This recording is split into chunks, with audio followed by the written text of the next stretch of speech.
Good evening. How are we all? Welcome along.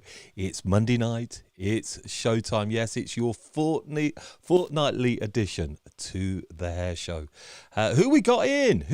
I saw Lee. You are always first in with the comment, Lee. Great to have you along as always. So come on, get joining everybody, get part of the show, because this is the show, as you know, where we come together as a community and we discuss the big hair industry topics. So if you want to be part of this conversation, super easy, because it is your voice that is going to make this show, the Everyday Hairdressers show, and all you have to do is just post in the comments and we could be flagging it up on the screen tonight. And again, if you're quite new to the show and you may be watching this in the How to Cut It Facebook group, remember to grant Ecamm permission if you are going to be wanting to have your name flagged up on the screen when we pull in your comments. So I think Dave's going to be adding some of those comments as we go along. So great, I can see you all starting to join us now. Brilliant. How's this heat for you? All enjoying it? Beautiful summer weather. Maybe some of you are watching this in the garden. So let us know who's out in the garden with a nice cool drink in your hand. I'm telling you right now, it's baking in this studio and the temperature's been rising even more, because doing the hair show, live streaming, is not for the faint-hearted. Believe me and you. Things happen at the last minute, and yeah, we have somebody who's jumped into the hot seat tonight to be one of our co-hosts, but you're going to have to wait and see who that's going to be. So let's have a look. Yeah, who's in watching this tonight? Hey, Janet from Pivot Point. Great to see you here, Janet. Good evening. I don't know, again, who you are. Just grant Ecamm permission to do that. We've got Daryl back here watching the show. Good to see you, Daryl. I know you've been super busy. The delightful Heather Robertson. How you doing, Heather? You are just smashing it. Absolutely brilliant to see. Angela, sorry. Hey, how you doing?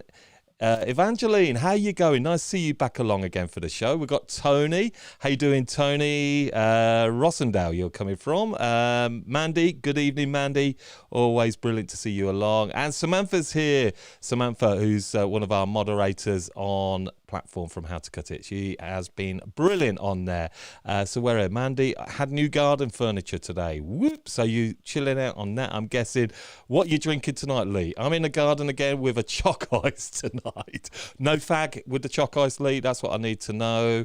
Great, I'm here. And we've got Simon from Hair Socials. Great to see you back on the show, Simon. Great to see everything that you're doing right now. Some really good stuff going on Hair Socials. Go and check it out over there. We got Donna there. Brilliant. We've got a lot of you starting to join in for the show. It is really our favourite time bringing the hair show. I promise you, we absolutely love it. And I can't stress this enough. be part of the conversations tonight, because it really is that what we all love most about this. It's become so enjoyable for us to do. So what have we got coming up as our topics tonight? Well, tonight, let's have a look. Let's bring that up. No school leavers. How do we attract them into the hair industry? We all know it. It's a problem. It's a problem trying to encourage them in. Are we missing a trick? Is there ways that we could be encouraging them in? Have a think about it. Add them into the comments when we get on to those topics. Then we're going into, this one could be quite interesting, price wars. Should we care what your competition charges? All right. Are you looking over your shoulder thinking, worrying about what they're charging? Is that actually driving down our prices? Lots to talk about on that. And this one I think is interesting. This one's going to be wearing the many hats of a hairdresser in 2023. How do we cope with this pressure? You know what I mean? Social media, you've got to be an editor, content creator. You've got to be a performer. I mean, you've got to be copywriting. You've got to do the whole shebang. That's even before you've started doing hairdressing. So let's have a think about that one. Let's have a little talk on that. And then we're going to finish off always a little bit lighthearted at the end of the show. We don't like to leave it too heavy. The Hair Show live event. Yes, maybe some of you came to our Hair Show live that we done, I think it was back in 2021 at Lafayette in London. It was absolutely banging, I promise. It was wild. Well, we want to do another show, but we don't know what that's going to look like. And I need your help, all right? What would you like? Where should we be? Should we maybe collaborate on ideas? Boom. Let's have a think about that. They are some of the topics. So I'm going to come back to you all again. I'm seeing your names coming in just down here. Yep, there we go. George, I don't know if Dave's done that, but broadcast, you just need to click on this link that you see there. And obviously it takes seconds to do. Then we know who we are talking to. Okay. Are we ready to go to it? Are we ready to see who has jumped into the hot seat to join myself and Georgia Bell? Well, let's go to it. Let's meet our delightful co-host tonight, Georgia Bell and Vicky McKinder. How are you both? There you go, Vicky. Hi. Can we hear you, Vicky? Have we got the sound level on? Let's have a listen. Are you still on your mute? She's still on mute. She is allowed to have a little bit of that. Can you hear me now, Vicky? Yeah, I'm here. So, yeah, Vicky, you may know Vicky as Girl on Curl. It'd be fair to say that George has just been in touch with you about half hour ago, Vicky. Yeah, straight out the shower, about to put the kids to bed, and she's like, "What you doing?" Like, do you want to go on the show? This Yeah. also, everyone, is the fabulous Vicky that cuts this amazing mullet on my head. On your head. Now on my head. So now you meet the woman behind the magic. Yeah. Yeah, so just to let everybody know, so Rheanna was in touch with us about, 7:10. She's broken down. So I hope you get that sorted, Rheanna. Norman's away for this week. He's back, I think, next week, or next episode, 2 weeks, not every week. So yeah, the seat came available, and Vicky, brilliant. And you'll recognise maybe a lot of you that surname, McKinder. Related to the great Vivian McKinder? Indeed, yes. Yep. So my uncle, Stephen McKinder, used to work with Sassoons, and now he has a salon in Copenhagen. Vivian was his wife, and as they separated, she kept that fabulous surname and stormed with it. And maybe you could just tell us about Girl on Curl before we start heading into the topics tonight then, Vicky. Yes, absolutely. So I work in Chesterfield. I've got my own salon, and I focus only on textured hair, from wavy, curly to coily. I've been hairdressing for over 20 years with all textures, but in the last 5 years, this has been my main focus. And I've got a small space in Chesterfield, and it's been fantastic just being able to give clients who have struggled over the years the chance to actually have a haircut and a hair experience in a salon that they actually truly enjoy, rather than feeling, that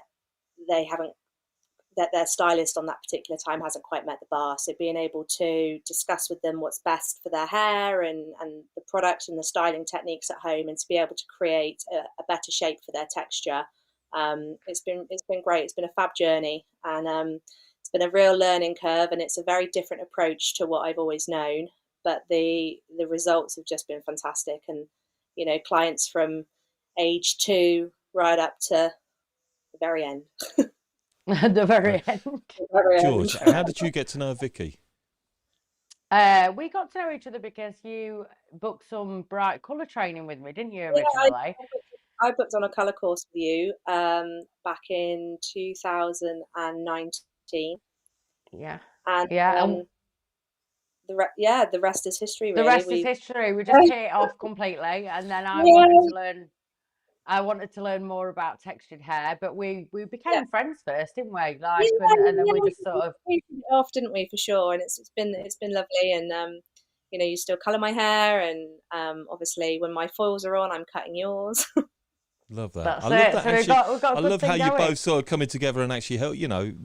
Different places where you both work, but I think that's so nice and yeah, spreading the love around with each other doing the hair on that. George, I have to say, I saw you live at Hayley Jepson. You done an Instagram live. I did, yeah. I did it with the resilient hairdresser, Hayley. So that was good. That was 5 questions with Hayley. So yeah, that was nice. I did that last What week, did you I chat think. about? It was basically all sorts. It's 5 questions that she comes up with about, have you ever experienced burnout? That kind of thing. Of course I have. What got you into hairdressing? What's your most pivotal moment? That kind of thing. So it was really interesting, actually. I really enjoyed doing that. Yeah, Hayley does some great lives. Go and check them out. The Resilient Hairdresser. You'll see that on Hayley's grid. So look, you know the format of the show, don't you, Vicky? And where we're going to go, we're going to go into some deep conversation, everybody. Are you all ready for it? Well, let's go to it. Our first topic of the night.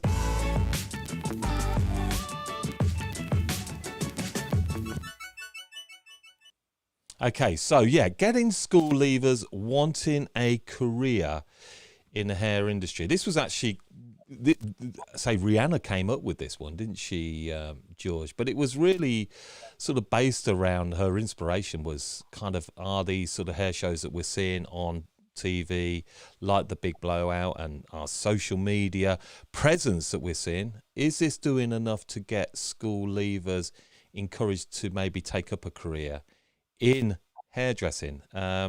Vicky, what's your thoughts on that? So I think social media has made a massive difference to what young people are seeing now in regards to the hair industry.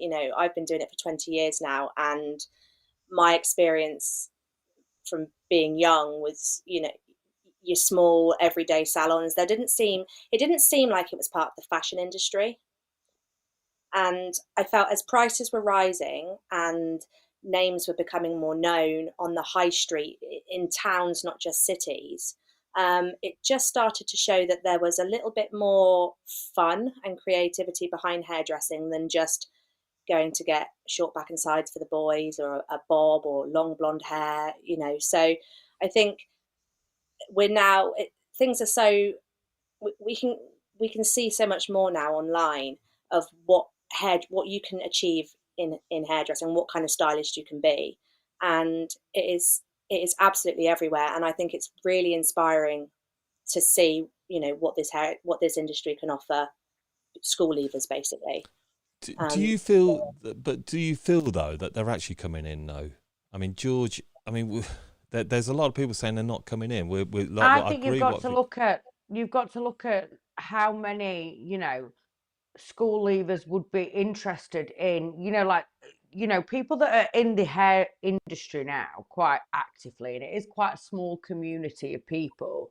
Those are the people that want to be the superstar, right? So for a lot of people that are coming into the industry or interested in hairdressing, do they really want to push it as far as stage work? Do they really want to push it to be on TV? Do they want to be a celebrity stylist? That's the kind of thing. Or do people want, a stable job and a stable income? You've got to think of a group of 100 people. How many people in that 100 want to be a superstar?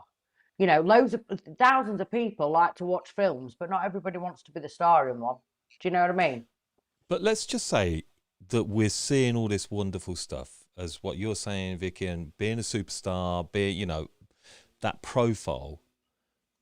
But is it the money that is putting people off?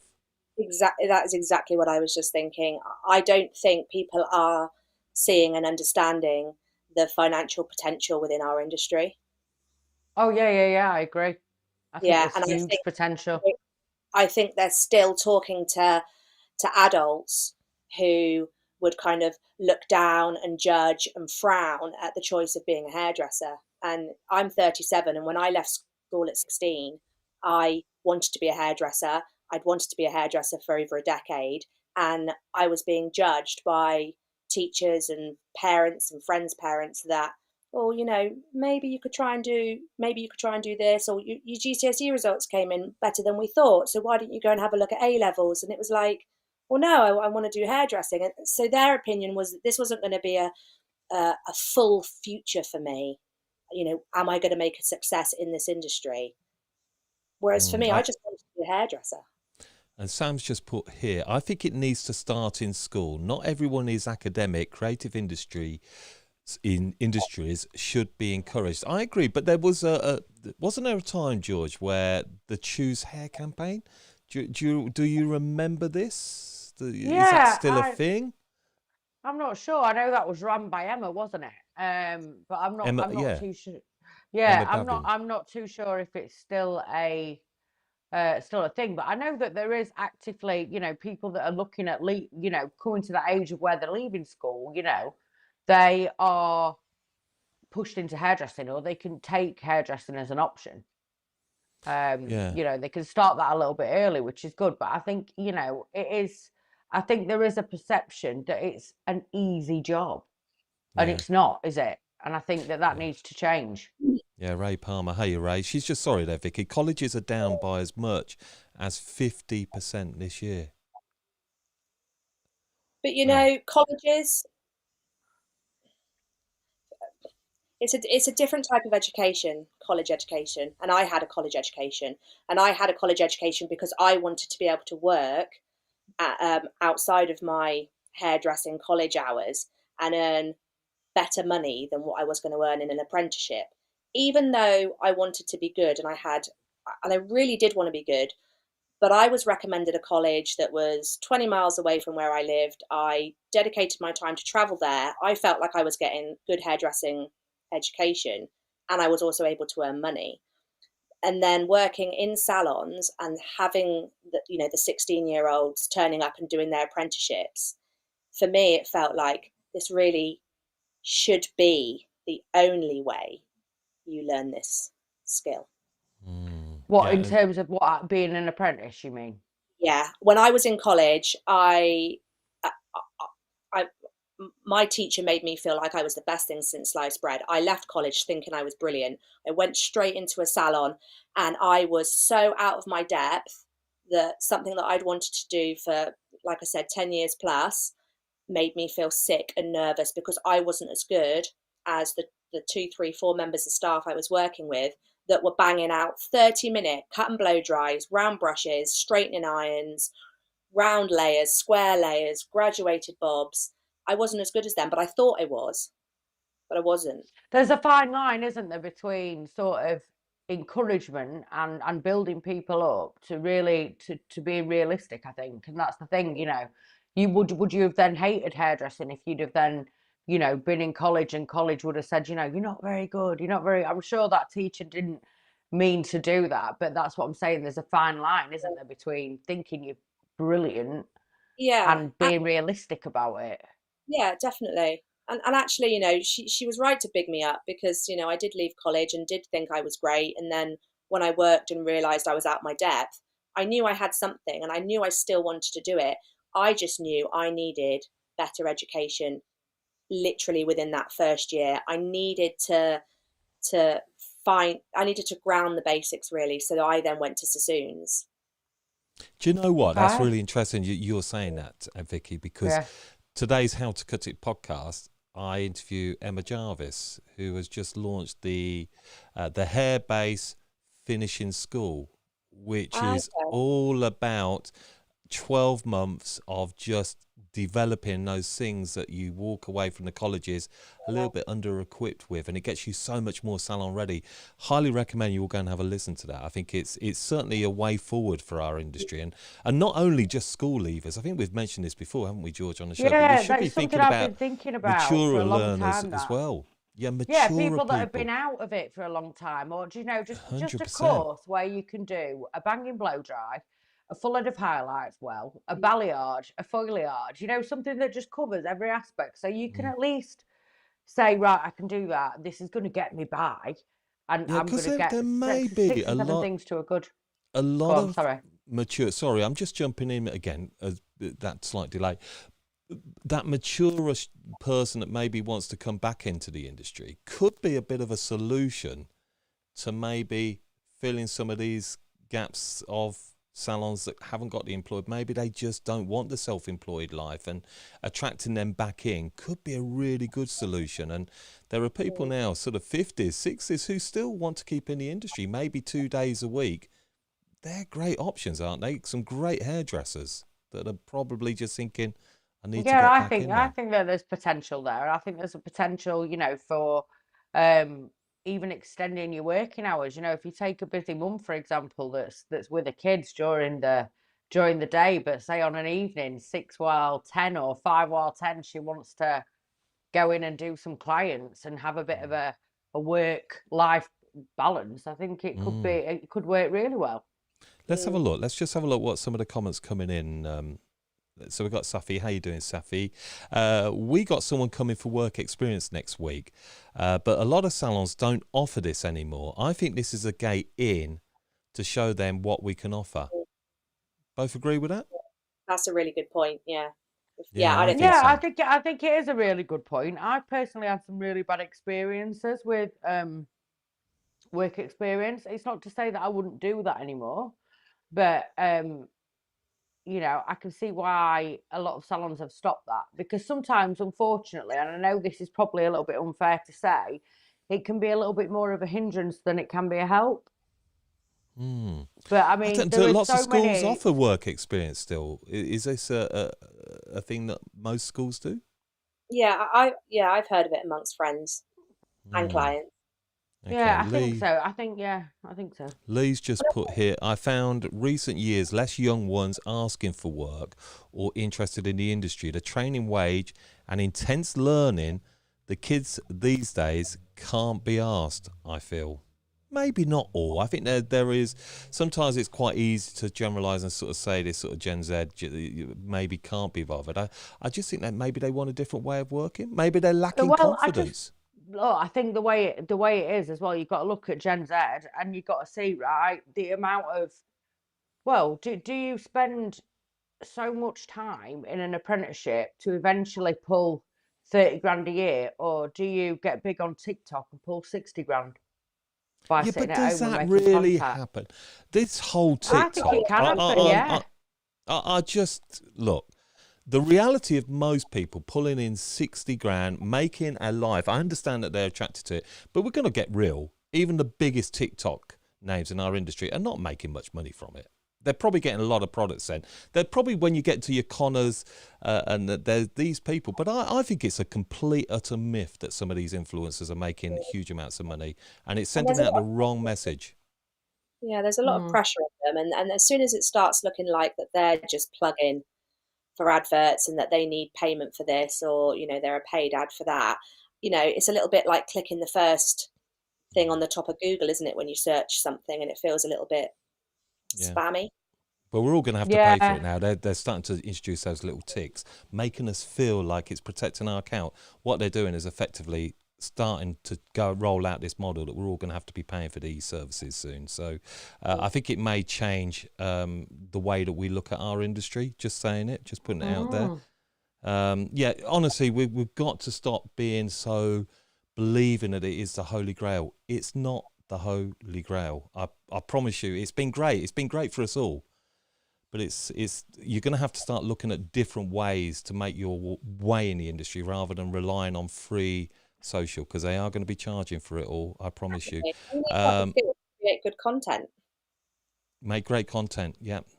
That's what it's all Yeah. about. The Yeah. schools have been biased to not get into hair, but that's positively changing. They are not allowed to do that anymore. Good, because it's all about numbers, isn't it? Money, money, money. Get them through. Yeah. Here's what's Mandy got to say. My daughter's school were all told they had to apply to 5 unis and that they could do better and be big earners. Never once encouraged to do anything else. But why? Because schools earn money. It's all about Yeah. government numbers, Yeah, government stats. That's what it is.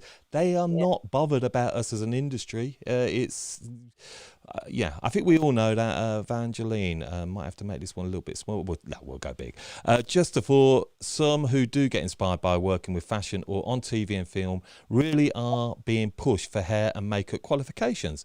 And the bookings are combined rather than separate skill sets, perhaps because of big budgets, etc., but could be having an impact also for people only training in hair. Good comment. Cool. God, you've got some big comments in.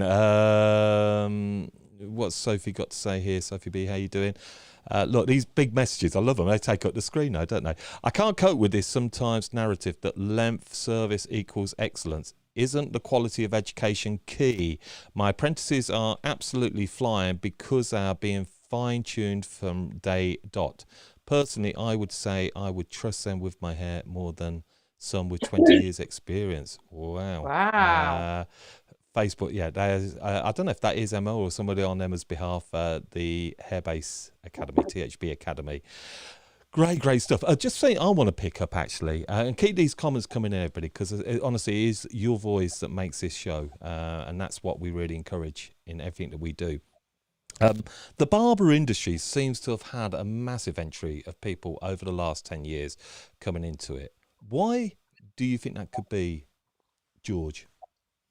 I just think there's something really quite hip and happening with the barber community. I think they seem to be really on point with sort of like the shows that they do. I don't know, there just seems to be something a little bit exciting about it, which I think is really cool.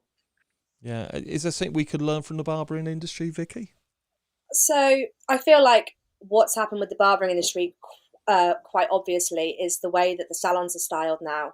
I think they've gone straight in. They're leading that kind of hipster interior design, and so what they're now doing is they're pulling from the outside and they're getting them in. They're not just a barber there to cut guys' hair. People now have a cool space to have their hair cut. Hmm. Um, and Yeah.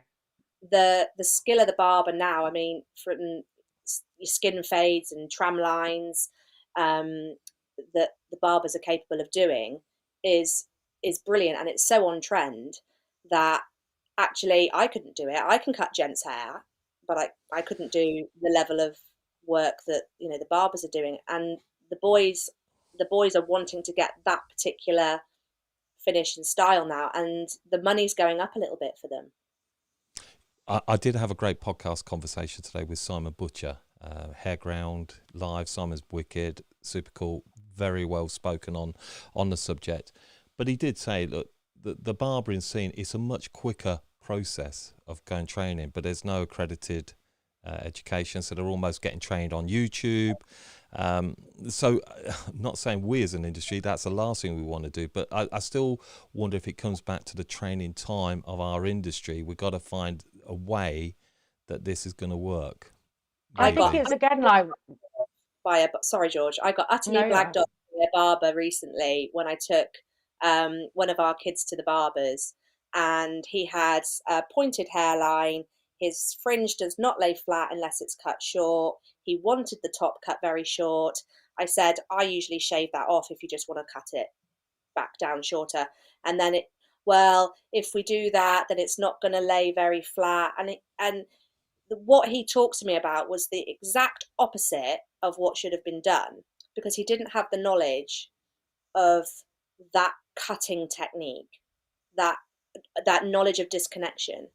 And I think barbers are nervous once they get what they call the shears in their hands, when they've had the basic groundwork of education, and then don't continue to learn more. And I think the understanding of shape for a lot do you think as you know. well, and I'm going to move it on as well to the next quote, because it's a good conversation and this is great, but it's the whole kind of hipster kind of boarding vibe of barbering, that maybe that's just more relevant to a generation that's coming through, and I maybe think there's a lot of American influence as well yeah, in well, in that in whole the in the kind of barber. street You know what I culture. mean? This is Street what I'm culture, saying. isn't So it? I think So, but are we seeing that on media? Sort of just again, where I know Rheanna brought that up. She said what we're seeing on social media, but there is some cool stuff going on now on social, which is kind of the image aspect is making it look quite cool and edgy to be part of. So Yeah. maybe we are catching up, and there's cooler, edgier events going on in our industry now. Again, I'm just hoping that maybe that could all be ways Yeah. forward of encouraging. But it's certainly something that we should all be thinking about. How can we encourage more apprentices into the industry rather than just focus on money? Because I think money is, of course, it's key, but there's a lot of things. Anyway, great start. Let's go to our next topic.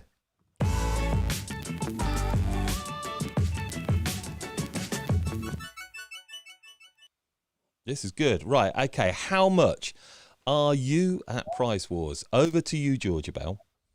okay. So I've just seen a few. Well, there's two things really, 2 points to this. So I've seen a few posts recently about people going a bit crazy about other salons dropping their prices during the cost of living crisis. Now, my personal opinion is this: I don't really care about what other people charge. For me, I charge what I charge, and that's based on sort of the level of service that you get in, the haircut, the colour, my beautiful personality, that kind of thing. So I'm not really paying attention to what other people are charging around me, because if I did, I'd be very, very bothered indeed, because, there's 50 salons in my area that, all charge a lot lower than me. So that's the first point. The second point of this conversation is, on last week, I had a client come in the salon and they said to me, how much is it for a blow dry?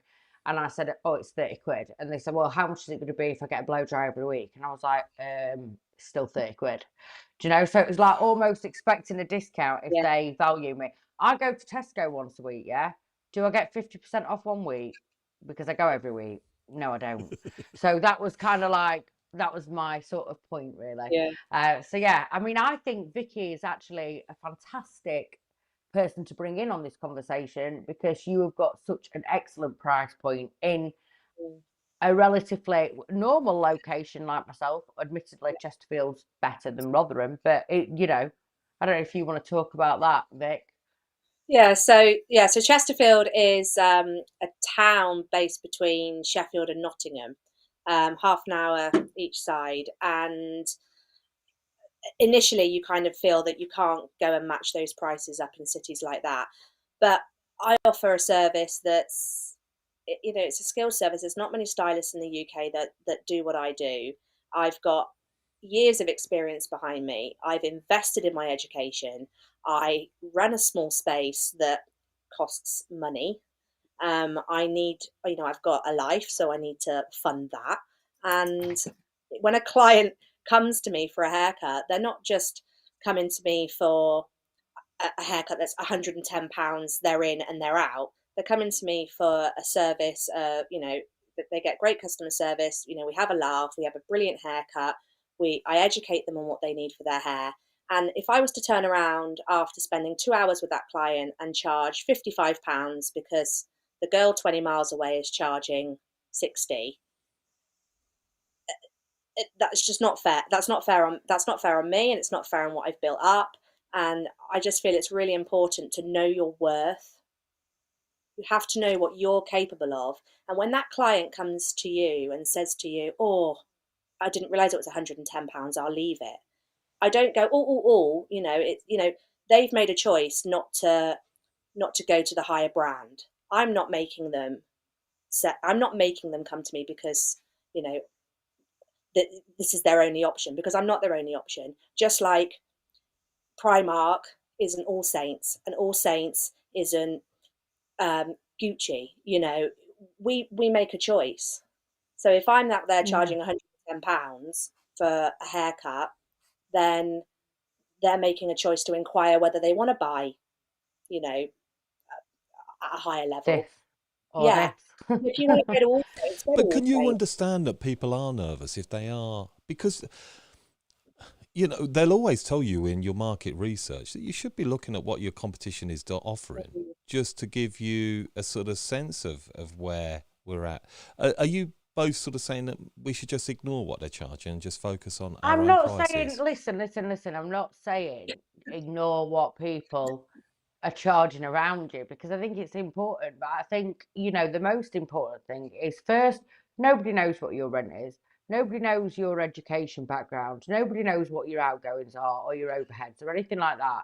And I think instead of concentrating on panicking about what other people around you or down the road is charging, look at what you're offering and look at what you're bringing to the table, to not even justify your prices, but to charge your worth. So that can be any extra thing that you add in terms of service. It can be any sort of vibe that you bring. So I think you need to be looking at what But you're but offering what if you're and be going confident through in that. one of those spells? Be confident, charge those prices. You're clearly both very busy and doing very well.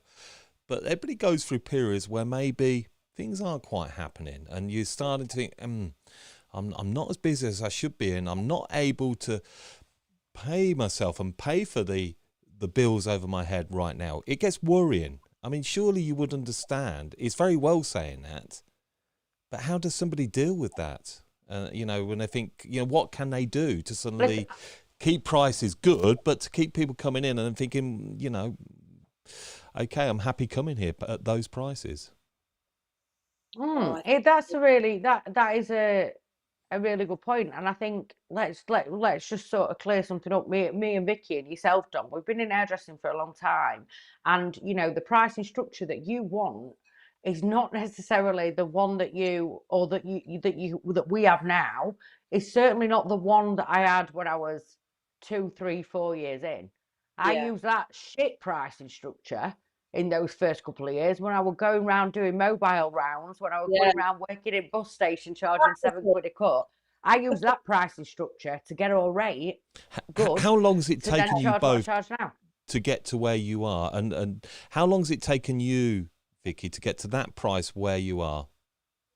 So I went from 95 in 2000, and so I was 95 in 2020 and 110 a year ago. And before that, I was around 75.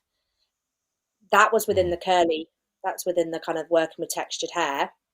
Now, when I was working in Bristol, I was really knocking around for a lot of my career for the £40 mark for a cut and blow dry for a long time. Yeah. So, I mean, Samantha Blues asked that question actually for you. Let me find it. It was just down here. She asked, how long do you take to do a cut and blow dry? is that for me? Yeah, sorry, Vicky. Yeah, for you. Yeah. So I cut my client's hair first dry, and then I'll cleanse it at the basin. We'll discuss technique for when they're at home washing their hair. Then we'll diffuse the hair, plus use maybe a hood dryer to air dry, and then that time with, let's just say, a lady hair around here fairly thick, I would allow her 2 hours in the salon. In my column, I allow an hour and 20 minutes. Okay, that's That interesting. extra 40 minutes will give me time to move on to my next client, and then I'll be able to use the hood dryer to finish off drying their hair low and slow. Because everything is about pricing in time, isn't it? Ultimately, really, I know you've got to factor in all your costs, but it's about that kind of time, and it kind of solves that problem with people who ask for these cheap blow dries. If it's taking you an hour, it should still be that hour price, shouldn't it? So I think, I guess is that how we should be doing that, George? Well, do you know what? I'm telling you what, right? I went to do some training with Vicky. How long ago now, Vic? Was it that I came to your salon? Like 5 weeks ago, right? And like Vicky has put so much effort into getting amazing at what she does, and she's the only person that I ever really want to learn curly hair from. But when I came, the one thing I noticed, Vic, was that people had travelled. Like the furthest someone had travelled was Edinburgh, right? And I came to Vicky's salon at 10 o'clock in the morning. right? And I left at 3 o'clock because Vicky had to Yeah. go and pick her kids up from school. And Yeah. in that window from 10 o'clock till 3 o'clock, and Mm. Vicky's still able to be a mum and pick her kids up at 3 o'clock, Yeah. Vicky made about 600 quid. Yeah. Who the fuck don't want that life? Yeah. I Tony, want to start work at 10 o'clock. Sorry. I want to start work at 10 o'clock in the morning, and I want to go and pick my kids up at 3, and I want to earn 600 quid. Yeah. And I thought to myself, God, I want this skill set so I can do what Vicky's doing right now, and I'm not at work till 9 o'clock on an evening. That's what I Yeah. want. yeah, right. Okay, ladies, if you don't, I'm going to just go through some comments now because we've got some brilliant comments coming in, and I'm keen to just flag some of these up. Where do we go back? There's some big messages. So again, Sophie, she's the most expensive salon in her village out of like 20 salons. Lee said he just doesn't care what people charge. I charge what feels right. Sarah, I was always scared about putting them up, and I used to charge what others did until I used a business calculator. Brilliant. Yeah, I think that's it. Have that confidence. Yeah, that's a good idea. Yeah. That's great. Well done there. Becky, it doesn't bother me what people charge. Sarah, as Sarah went on saying, she's a village in Scotland, Aberdeenshire, beautiful part of the world. Julie Dixon, hey Julie, I have my price and that's it. I never look at what others charge. That's their business. One lady said, why were you more expensive than so-and-so? I said, you have Primark, you have Marks and Spencers, you have Dior, your choice is there, you go. Yeah, absolutely. Yeah, bang on. But why should we just, anyone that really, I just find it so rude if a client questions my prices, to be honest. I just think, do your research, find out what I'm about. If you want it, take it. If you don't, off you trot. What's Donna got here? I'm a home salon and I have charged my worth. I thought I can charge what the bigger salons charge as I work from home, but saying that, I spend more time on the client. As Vicky was just sort of explaining there, I use best brands and invest in education. Go you. So it's time to stop worrying about what everyone else is doing. I love that. Again, that's something that I'd like to talk about. When we talk about home salons, we talk about mobile, like these are the cheap end of the salon. I'm really protective of these people because they are working so professionally now. Them days of where they don't get training, and that's absolute nonsense. It really is. I think it boils down. It really does. And we talked about this earlier the other week, that actually clients don't know necessarily the skill set that you're using on their head. Only we know that. But what it does boil down to is client experience. And if that client is having an excellent experience, regardless of whether it's in a salon, mobile, freelance, whatever, and your client values you and you are fully booked 80% of the or more, it's time to put your prices up and it's time to value yourself. I think it completely boils down to client experience and how much that client values you. Yeah, definitely. Raymond, that was a good comment, by the way, from Faye. I like that. Our industry is matched by the consumer mindset, budget, high end, and then the middle ground. There are all of those consumer levels in every level. What's Ray got here? Designer master hair means designer and master prices. Also, it isn't about knowing your demographic and attracting the right clients, markets. Brilliant. Some great comments. Thank you so much, everybody. Keep them coming. Be a master at what you do. You are giving them the quality for the money you're charging. Absolutely right. What we got down here? Any more? There's a big one there from Becky. Becky, there's a great comment. I think it's going to take a while to read that. I'm going to flash it up, but there's the comment. So it might be a bit big to go through, but I think what you're saying is... I'll go back and read it though, Becky. Go back and read, because it is a good comment. But what she says about it is, like, nobody complains about Botox treatments, and she says she's not mocking this as a skill, but no one complains, yet they complain about the price of 3/4 hours in the salon with multiple skill sets and overheads. Great comment. Go and have a look at that after. Hey, Scott, member of Platform. Great to have you here, Scott. If we had a standard university degree in hairdressing and you had to have a qualification to open a business, I'm sure most of these issues would be eradicated. bang on. I think that's exactly it. A lot of these things make it harder entry to come into. Becky, prices also don't determine our talent. Sophie, focus on your unique differences. Where else? Mustafa, I charge £82 per hour for colour and cut. Cuts are always £82 unless the hair is so thick, takes 50% longer. Colour always starts 1.5 hours, then got 30 minutes. Standard shoulder length highlighter toner with cut and style is about £205, £300. Look, these are good prices. These are right. But you're no different to Vicky, to George, to Mustafa, to all our wonderful people. If you are charging, just get yourself right in the right place to be able to have that confidence to do that, George. Yeah, 100%. I totally agree. And I think that, that comes with, knowledge and time spent on yourself. Like a lot of my clients, sure, they know that I do industry stuff, but they're not in that industry world. It doesn't matter whether I've got a name and I'm known in the industry. All that matters to Karen is the fact that I've done her highlights really good and I've looked after her. Oh, She Karen. she don't care whether I'm at Salon International or I've won an award or I've judged a colour award. That's for you lot. You know what I mean? I think all that matters to her is that she gets great hair and she gets a lot of time and effort spent on her. And that's But how I you don't think do that my pricing Karen structure. hearing about those things that you're doing will help boost her decision in coming to see Yeah, I mean, of course, yeah, absolutely. And I do believe, for a very long time, I thought, oh, nobody cares that I've won these awards or whatever. But no, actually, new clients, oh, you're award winning, aren't you? I mean, they've no idea what this award is. It you? could I'm be just going to from bring the this up. advertiser, my local paper, or it could be from Faye, BHA. we must So all I think, learn to evaluate, elevate our mindsets. We are skilled. We give clients the attention they crave and deserve, and we'll pay what they think you are worth. Building this feeling in your business and clients won't question cost. It's value. absolutely. Yeah. And do you know what? The other day I did a creative haircut. What was that, 70 quid?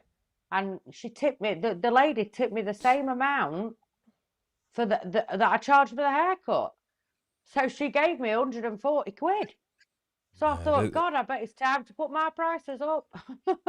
Well, Again. look, everybody, if we all keep getting our prices up, then the consumers will get used to that, and then it'll be easier for salons to pay team members what they want to be earning, because there's no doubt about it. We can keep going back and forth about this whole self-employed, employed. There's a lot of benefits of being employed, certainly pensions and all those aspects that come with being employed. But if you could get that wages up to actually match a lifestyle that people need to live in today's world, but do you know that's what? good. I still, even if you could get those wages up, and this is another debate for another time, I still don't think it'd be enough for people, because I paid very, very highly and it weren't enough. So I paid £13 an hour, Dom. And there's no one around me that pays that with a commission structure, and it's still. But is I don't that get paid much enough for money this. in today's world? In £13 an Well, hour? I'll tell you what. Ask other salons what they're paying an hour. It ain't 13 quid, because I did my research. Yeah, I'm not questioning it. I'm just saying. But when you look at Pricing, though, don't we? We know that we go to that till with that client. We work out the colour, we work out the cut, we give them the treatment, we chuck them a shampoo and conditioner, and we've just put through, for example, 230 quid, and that took us 2.5 hours to do. But you, as the stylist, only got 25, 35 quid for doing that. Yeah, And exactly. And that's, and we know what product costs, because we're still doing our auntie's hair at home. We're still doing our mate's sister's hair. We're still getting everyone ready for their prom. And we're going to the wholesalers and we see how much this costs. And hairdressers are frustrated. The better they get, the more skilled they get, they are not seeing their worth being met financially. It's an industry that's certainly changing. It's an industry certainly changing, and it's going to find itself. I think that we've got more voices coming into the industry right now as well. So probably we're just highlighting stuff that's been going on a long time, because my mum was a mobile hairdresser for a long time, but there wasn't particularly any of this conversations that we now have. There were lots of mobile hairdressers back in 1970, and I know my mum's watching it. It should be the first to say, she went on to become a salon owner. It was easier to employ back in the early 80s to where it is now. No, I absolutely agree. More fashion industry perspective, like I said earlier on, we are now a fashionable industry, giving fashion and looking fashionable, whereas possibly 30 years ago, were people going do you know in? what? I You hear know, you there, Vicky. I think but I think if you look over YouTube and that, some of these dated like 1950s old footage that we see shows a very glamorous fashion industry. yeah, Beautiful. The service was incredible. So I'm not so sure. I think it's like everything in the world. Social media is changing it all, and us all Yeah. having more conversations, being able to I have our feel it was the voices. bigger names that carried that fashion. You what I say? feel like I feel like it was the bigger names that carried the fashion, But however that's all many we could see. That's my point. Is everybody Yeah, has a yeah, yeah. platform now to showcase access. themselves. In years gone by, we could only rely on TV footage or Yeah, magazine coverage. Yeah. Other than yeah. that, you had no way of us all getting out there and doing what we're doing now. So is We it had to rely technology on, ultimately you know, that's being our downfall, Mm. or and pushing our Easy magazine, and they were the platforms that we were judging hair fashion on, and now correct? we can Yeah. watch some girl from Rotherham with dodgy glasses doing a wicked vivid, and you're like, who's she? But that's the beauty of it. But it itself is challenging all areas of the industry and how we work, and we have all got to start to understand that. And it's no point us all moping around and attacking different areas of the industry. There's places for us all, and some of us, we just got to step up, and we've got to find your own solutions. And that's the only way we're going to move forward with this. Anyway, it's a good conversation. We're going to have to keep going on. Loving this again tonight. Loving. Let's go to the next topic. Everybody, Vicky and George will come and have a look at any comments that we miss. I will do as well after the show. Let's go to the next topic.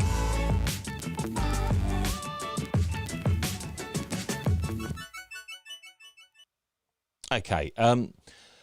We talk about costs a lot, don't we? And we talk about all these things. Well, this one I've kind of this came up from a post that we done on Instagram on the How to Cut It Instagram account, and it was a clip of prices, and somebody came in and they said about us as hairdressers and barbers, anybody in the industry, but we're wearing so many hats now in 2023. And how do we cope with this? And you'll know what I mean, Vicky, George, because you both look after all your business. Give me an example, Vicky, of what you do for your business as a hairdresser, but not the hairdressing. Yeah. So, so social media is. And what does social media mean? What does that mean doing? Social media for me, especially over the last kind of 18 months, has been about creating the reels that the clients are seeing through obviously most platforms now. People are pushing past photos now, aren't they? So it's now creating that video content. And for me, that's kind of how I'm delivering information across. When it comes to the money side of things, the bookkeeping, the card machines, your online payments, it's you that's checking it all as a small business owner. I do have a close friend who helps support my business when it comes to arranging appointments. I lean on her for certain things to do with the business. I lean on my partner for advice and support, because you're constantly questioning yourself, you're still at the heart of it. You're the one responsible. It's your name that you're having to try and make the best it can be. And everything still goes past us. So because you are both self-employed, George, you're self-employed, and even as a salons, give us an idea again what you do, George.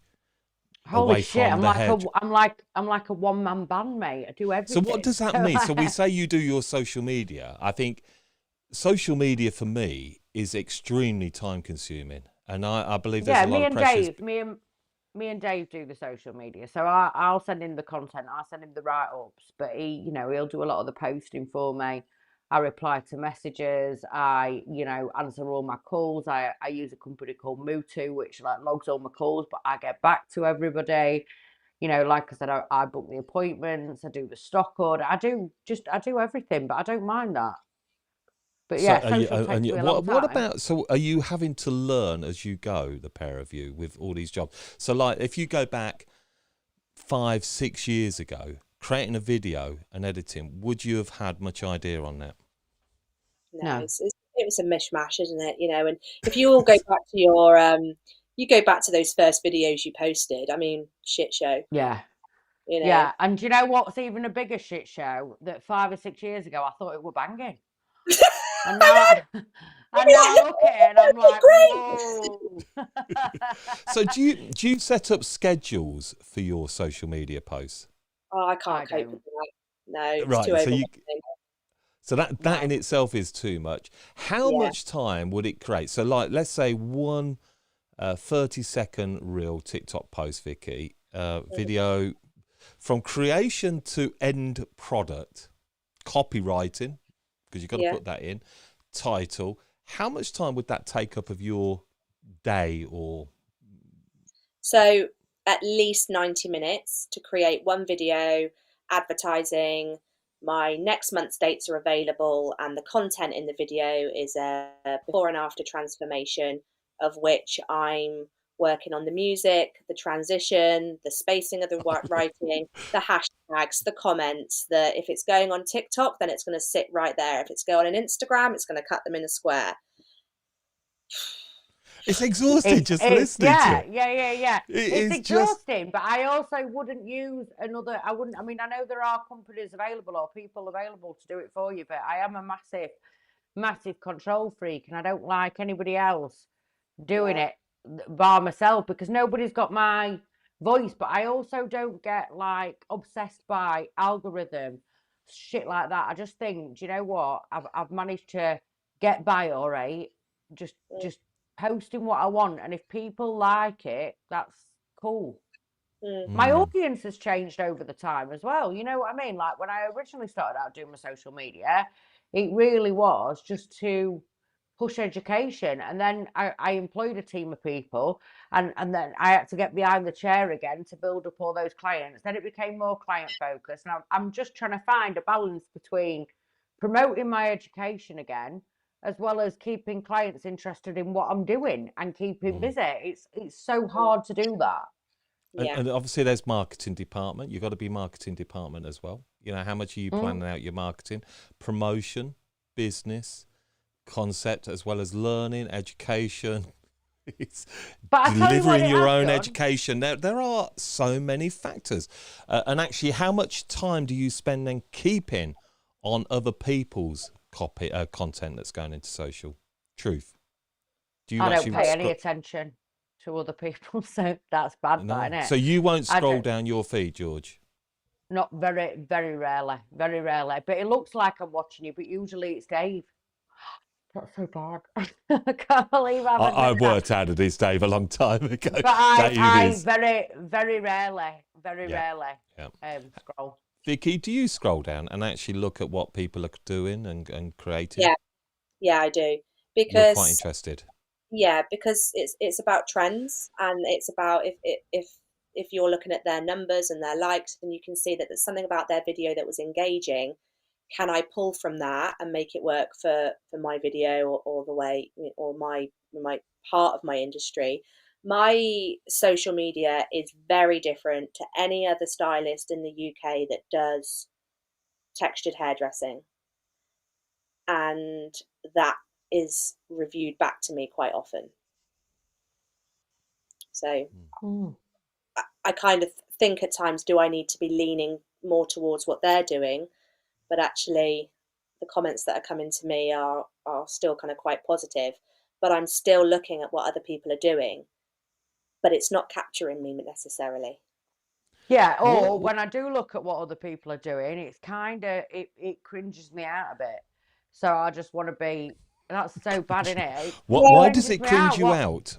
Just, you know, what's trending, and everybody just jumping about on what's trending, and you know, full blown adults being a bit bloody daft, dancing about or miming to mute. Like, it ain't my bag. Whatever you want to do, if you want to do it right and that's going to promote your brand, cool beans, but it ain't for me. Mm. That's I've got all a I'm voice saying. And I've never followed trends in my life, ever. So I just keep doing what I do. Yeah. I like Keep things in when your they're not lane, and trendy. you're happy in your lane, aren't you, George? That's it, mate. That's it. And if you like it, that's good. If you No, don't, agreed. sorry I about agree. that. Yeah. And the So thing what's is, everybody nobody else? is. Yeah. Sorry, Dom. I was going to say, the thing is, when you are self-employed, and you work with in a small business, and you know that it's about you, then kind of other people's videos aren't necessarily going to work for you because it's kind of not what you're about.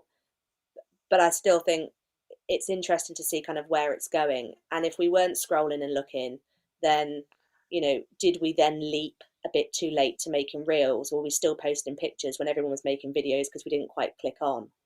Yeah, no, and I do totally agree with that. But one thing I do think that we could both agree on here, Vic, is what our social media has done for us has ensured that, I never sit and think about, oh my God, I hope I'm going to get appointments next week. I know Yeah. my electricity cut off at the salon yesterday, right? And I've literally done colour and wet cuts all day in my salon by the front of the shop, by the window, and I've literally said to all the clients coming in, because I couldn't contact them because I had no electricity, you either have your colour and your wet cut done today, or it's going to be 10 weeks before you can get in. Every single one of them and has the also, colour and the cut, and that's what my social media's done for me. so self-employed. Also, you're cleaning your salon, making the teas, coffees. Yeah.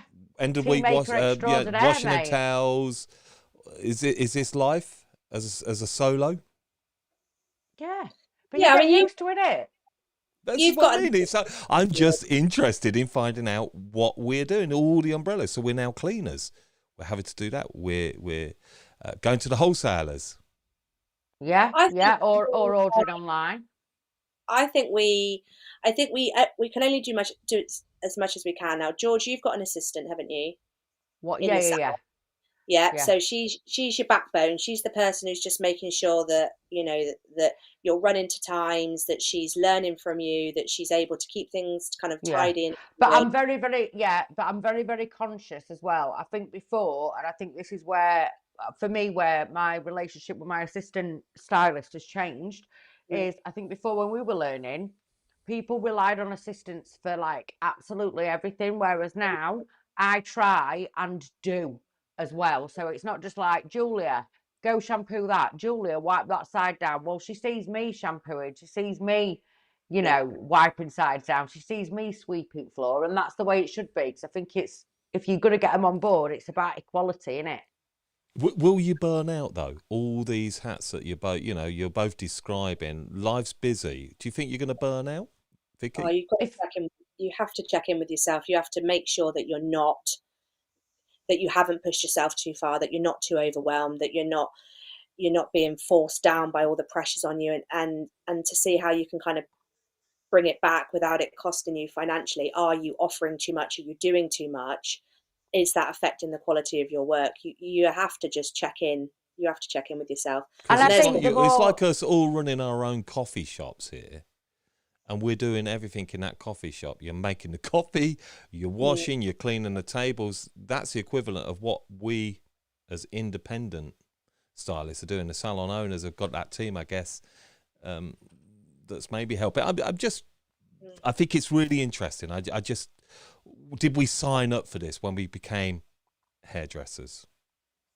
No, I was under the impression, actually, when I first opened my business, I thought to myself, God, I'm going to look mint all the time. I've got my own salon. I can get my hair done whenever I want. I can get my nails done. I can take time out for my eyebrows. I can take time out for my Botox. In actual fact, I ain't even got time to have a wash half at time. Like, literally, I'm going to be doing your colour at 8:30 on Sunday morning, and you're going to be cutting my hair. I never envisioned it to be like this. We're always the last to get seen, eh? Yeah. But do we still love it? Yeah, love it. Do we? Do we truthfully? Do you still love it? Yeah, it runs through things, doesn't it? It's the adrenaline, it's the conversation, it's the creativity, it's the before, the after, the result, the environment. You're either made for it or you're not. Yeah. Come on. That's what I say. That's what I say. That's it. Go on. Right, let's have a look at some comments. Everybody, just coming towards the end of this, and then we're just going to finish on our last topic. Let us know. Do you feel like you're taking on too much sometimes? Let us know in the comments. I'm just going to go back and say we always have that 20-second delay. So where should we start? Diane, let's go to here. I have so many unposted videos, also so many befores too, but busy finishing, forget to photo the after shot. That sounds also so familiar. Julie, yeah, I'm not that great at social media. I forget to take pictures before and afters, and I'm not so great at taking photos. I really need to up my game, but I'm too busy and maybe a little lazy. Hey, Becky, I see you just in there. It's all too samey. I guess that's what you're talking about in the feed when we were talking there. Facebook user, sorry, I can't see your name.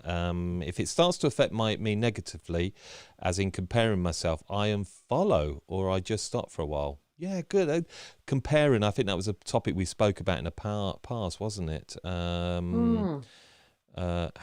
What's Mustafa say? I think we've got to stop claiming how creative we all are. We all only seem to copy each other with very little original content, if Instagram is to be believed. We were going to talk about AI, and I know Sophie kind of mentioned about AI. It's everywhere. We're all talking about it. I know Sophia's running a course. Is it going to make our lives easier? I think we'll probably talk about that in the next show, actually. I think I'd like to go deep into AI. So it's certainly a topic. Mustafa again. I've become very good at painting and decorating. Asia's so bloody hard and expensive to get a handyman nowadays. Yeah, great. What's we got? What the guests Insta would love to see. So Evangeline's just asked Vicky on your Instagram channel where she can see your curly hair feed. Oh, so Girl on Curl is my name on TikTok, Facebook, and Instagram, and yeah, easy to find. Yeah, yes. Sophie will have want my hair is the last thing I think about. Yeah. This is another one. Don't forget being counsellor and confident and a life coach. Yes. Yeah, absolutely. Great points, those ones. Love that. Lise just said, I've not had a haircut in 13 months. Do my own colour. Listen, come down to us on Sunday, Lee. You're more than welcome, mate. I love it. Brilliant. Sarah says it's a struggle doing everything. It really is. Facebook use. I'm once I go and watch this after, I'll see who this is, and I'll be, of course it is, and I'll know you. So it isn't someone like Colette or somebody like. Don't know why my name's not on. You need to just give Ecamm permission, which kind of I think it was posted at the start, but it's all to do with the privacy of the How to Cut It group. This has been great. Love it. I've been using Becky. I've been using AI for over a year. It's good or bad. AI has been around a long time. It's not anything new, is it? But it's just come into the news, hasn't it? But we're all loving a bit of ChatGPT. Surely it's helping with that copy for sure for everybody. I can see all through everybody. Suddenly, blog posts are becoming really popular again. I wonder why. Yeah. Because no, you know what? There's good and bad to it, isn't there? I've been doing research on it actually. I did Sophia's course. There's your link. So if you want to quickly click on that link, it'll take seconds. We can see. Again, guys, that's not me. It's Dave doing the old cheeky social media. Dave is a superstar. Thanks, I'm going to bring Dave into the show one day. Oh, he needs to guest, doesn't he? Dave is brilliant. He's a real key part of this. We'll get Dave in. He's a key part to our team. He sorts George out, getting us. She just swans up, and the screen's all set up.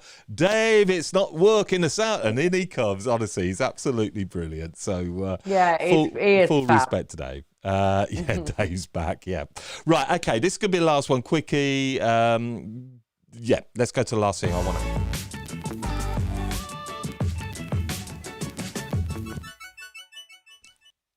Really enjoying this again, everybody, tonight. So thank you so much. It's just great, and thank you again, Vicky, for coming in at such short notice. I've had a whale of a time. You fit like a glove, darling. Well, you've got Dave. You've got Dave to make it all so super easy for you. Shut up. People like me and Vicky, we've got to do all the hard work, haven't we, Vicky? Oh my God! Like that is I had to get my kids organised for bed last minute. My girlfriend's taken the dogs out. One of the boys is downstairs. He's told not to come upstairs. You know. It's...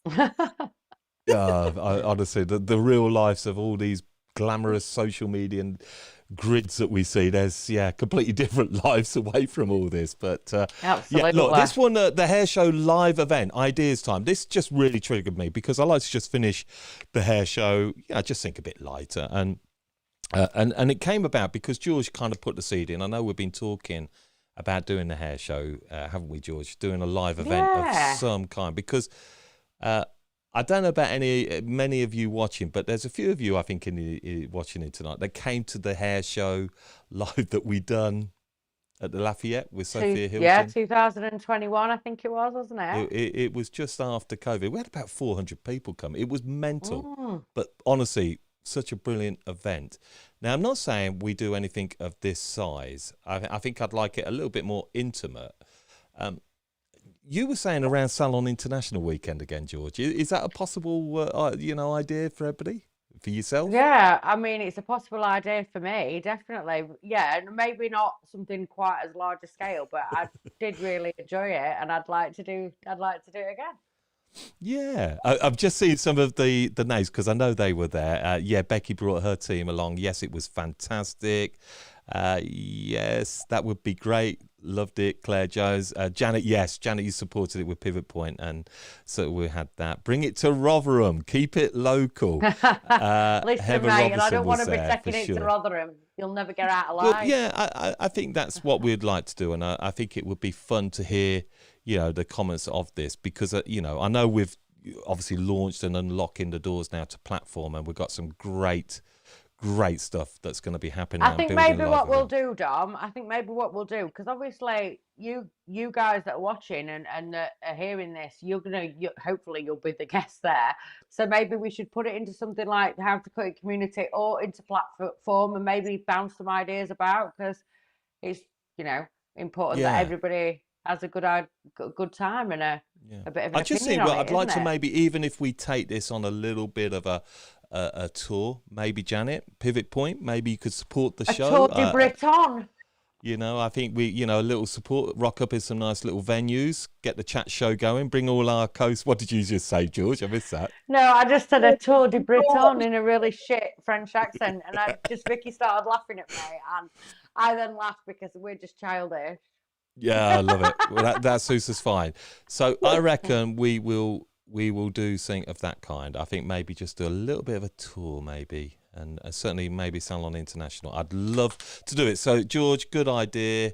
Put the ideas in the How to Cut It group, and it'd be good to meet you all in person at a live event and that. So look, it's been cool hanging out tonight. George, are you getting hungry? Yeah. Ready for your dinner? I am starving, mate.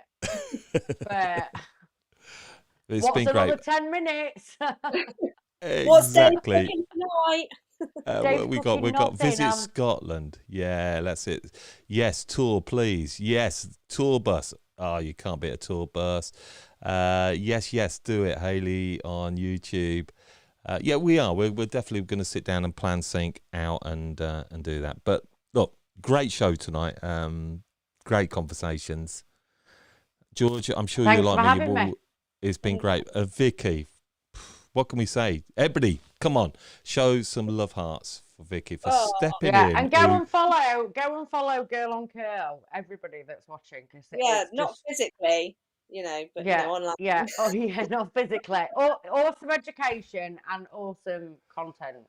Yeah. So Facebook, TikTok, Instagram, just Girl on Curl, and lots of transformations for textured hair. It's good. Great. Well, thank you so much again, Vicky. Can't say it enough. I'm sure we'll be having you back on the show again. And if you'd like to come back, we'd love to open up that chair again. Sounds good. Thank you very much. Good. All right. George, delightful as always to see you. Go off to the green room. If you want to sign out, you can do. Just put your mutes on as well when you go. But lovely to see you. And I'll say goodbye to everybody. See you soon. See you later. Bye. There we go. Quickly done. Wrong button press, but there's good. Great show. I really, really appreciate each and every one of you for that's tuning into this. every 2 weeks, and we're going to keep this going. Maybe you would like to get in that seat where Vicky was tonight. Given many of you the opportunity, if you feel that you have got what it takes to come in that co-host seat, then let us know. I mean, that's what this is all about. So, thank you. Just seeing the thank yous coming in. Thank you, Diane. Yeah, great show once again. Well, great hanging out. Thank you, Angela. Lovely. And George or Dave. Dave said, thanks, everyone. See you soon. It's Dave Bell. There you go. We know that. So we'll be back again in 2 weeks. I believe George, myself, and Norman will be back for that show. Think about the Hair Show Live event. Is this something you would like to be part of? And I also see a lot of our platform members. It's so early days, but it really is getting exciting where we're going to go. If you're very keen on joining that, then maybe DM me and I'll give you the details how to come into that. We're going to be opening it up in full in later next week. So a lot of our heartbeat's going to be going on in there. Becky, awesome show tonight. Thank you so much, Becky. Great to have you along. Thanks, guys. Love this. Feels like a staff room. That's exactly the vibe, Donna. That's what we want this to be, like a staff room. Great. It's good. Yeah, Mustafa, really great time. Jacqueline, yes, thanks. Have a lovely week, everyone. Loved it, guys. Amazing. Can't wait. Thank you all. Go and check out the podcast as well. Latest episode, the hair base, finishing school. So that is it until 2 weeks' time. Peace, love, and smiles all the way. Goodbye.